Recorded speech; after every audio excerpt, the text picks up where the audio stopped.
Hello guys, welcome back to my channel GIPL। आज के इस वीडियो में हम ये देखेंगे सऊदी अरबिया में रेजिग्नेशन के क्या रूल्स हैं, क्या सऊदी लेबर लॉ के मुताबिक एक एम्प्लॉय अपने कॉन्ट्रैक्ट के दौरान रिजाइन कर सकता है या नहीं, कॉन्ट्रैक्ट कितने टाइप्स के होते हैं, ये सारी चीज़ें आज के इस वीडियो में हम जानेंगे। अगर आप सऊदी अरबिया में अपने कॉन्ट्रैक्ट पीरियड में जॉब छोड़ते हैं तो आपको कुछ बातों का ख्याल रखना चाहिए जिससे आपकी कंपनी या एम्प्लॉयर आपके रेजिग्नेशन को रिजेक्ट ना कर पाए। तो चलिए रेजिग्नेशन से जुड़ी सारी रूल्स डिटेल्स में जानते हैं। तो सबसे पहले आपको ये पता होना चाहिए कि आपका जॉब कॉन्ट्रैक्ट किस टाइप का है। बेसिकली सऊदी अरबिया में दो टाइप्स के जॉब कॉन्ट्रैक्ट होते हैं as per Saudi labour law, जो कि हैं पहला फिक्स टर्म कॉन्ट्रैक्ट एंड दूसरा इंडेफिनिट कॉन्ट्रैक्ट। और दोनों टाइप के कॉन्ट्रैक्ट के लिए रेजिग्नेशन रूल्स अलग हैं। सऊदी अरबिया में जितने भी एम्प्लॉय होते हैं, चाहे वो एक्सपैट हो या सऊदी, दोनों ही स्टार्टिंग में फिक्स टर्म कॉन्ट्रैक्ट साइन करते हैं अपने कंपनी या एम्प्लॉयर के साथ। सऊदी एम्प्लॉय का कॉन्ट्रैक्ट कुछ टाइम के बाद इंडेफिनिट कॉन्ट्रैक्ट हो जाता है, जबकि नॉन सऊदी एम्प्लॉय का कॉन्ट्रैक्ट हमेशा फिक्स टर्म कॉन्ट्रैक्ट ही रहता है as per article 37 of Saudi labour law. In short अगर बात करें तो एक्सपैट्रिएट एम्प्लॉयज का फिक्स टर्म कॉन्ट्रैक्ट होता है, सऊदी एम्प्लॉयज का फिक्स टर्म या फिर इंडेफिनिट कॉन्ट्रैक्ट हो सकते हैं। तो चलिए अब देखते हैं, अगर आपका कॉन्ट्रैक्ट फिक्स टर्म कॉन्ट्रैक्ट है तो as per Saudi labour law resign का क्या रूल है। यहाँ पे दो तरह के रिजाइन हो सकते हैं। पहला eight the end of contract, यानी कि कॉन्ट्रैक्ट खत्म होने पे। दूसरा ड्यूरिंग कॉन्ट्रैक्ट पीरियड्स, यानी कि कॉन्ट्रैक्ट पीरियड के अंदर ही। At the end of the contract, Saudi labour law के आर्टिकल 74 के अकॉर्डिंग एक एम्प्लॉय फिक्स टर्म कॉन्ट्रैक्ट के एंड होने पर रिजाइन दे सकता है बिना किसी प्रॉब्लम के। एम्प्लॉय के कॉन्ट्रैक्ट में नोटिस पीरियड जितने दिनों की मेंशन होती है, जैसे कि 15 दिनों के लिए, 1 महीने या फिर 2 महीनों के लिए, वो उतने टाइम नोटिस पीरियड सर्व करके कंपनी छोड़ सकता है बिना किसी इशू के। लेकिन आपके कॉन्ट्रैक्ट का एक्सपायरी डेट क्या है, ये आपको कैसे पता चलेगा। जनरली कॉन्ट्रैक्ट पे एक्सपायरी डेट मेंशन होते हैं, बट कॉन्ट्रैक्ट रिन्यू होने पे एम्प्लॉय कंफ्यूज्ड हो जाते हैं कि कौन सा कॉन्ट्रैक्ट कंप्लीशन डेट कंसीडर करे।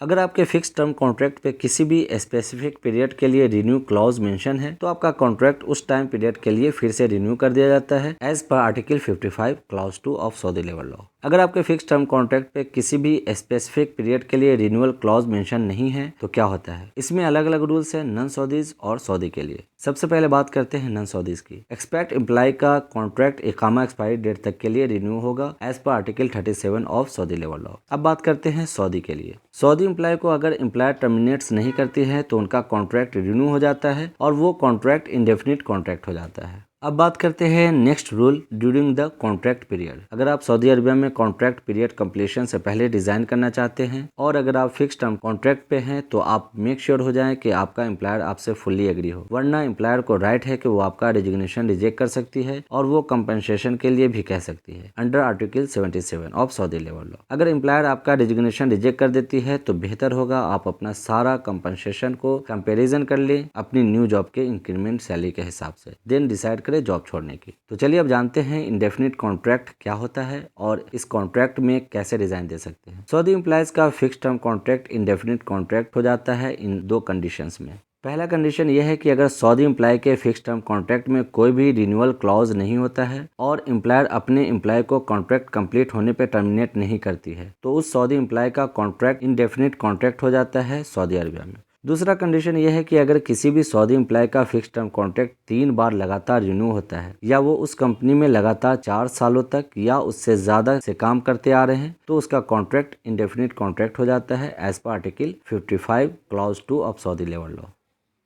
तो चलिए अब देखते हैं इंडेफिनिट कॉन्ट्रैक्ट में रेजिग्नेशन के क्या रूल्स हैं। अगर किसी सऊदी एम्प्लॉय का कॉन्ट्रैक्ट इंडेफिनिट कॉन्ट्रैक्ट है तो वो भी अपने जॉब से रिजाइन कर सकते हैं। इसके लिए उन्हें 60 डेज नोटिस पीरियड कंप्लीट करना होगा as per article 75 of Saudi labour law. अगर एम्प्लॉय इंडेफिनिट कॉन्ट्रैक्ट के अंदर रिजाइन कर रहा है इन वैलिड रीजन की वजह से या विदाउट नोटिस के तो एम्प्लॉयर उसका रेजिग्नेशन रिजेक्ट कर सकती है और एम्प्लॉयर को राइट है वो एम्प्लॉय को पेनाल्टी कंपनसेशन के लिए भी कह सकता है as per article 77 of Saudi labour law. ये बात याद रखें, किसी भी नॉन सऊदी एम्प्लॉय का कॉन्ट्रैक्ट इंडेफिनिट कॉन्ट्रैक्ट नहीं हो सकता है as per article 37 of Saudi labour law. तो ये थी आप सभी के लिए छोटी सी वीडियो सऊदी में रेजिग्नेशन के रूल को लेकर। उम्मीद करता हूँ मेरी ये वीडियो आपको अच्छी लगी होगी। अगर मेरी ये वीडियो आपको अच्छी लगे तो मेरे इस वीडियो को लाइक करें, शेयर करें और अगर आप मेरे इस चैनल पर नए हैं तो मेरे इस चैनल को सब्सक्राइब करें। तो मिलते हैं नेक्स्ट वीडियो में, तब तक के लिए take care and bye bye.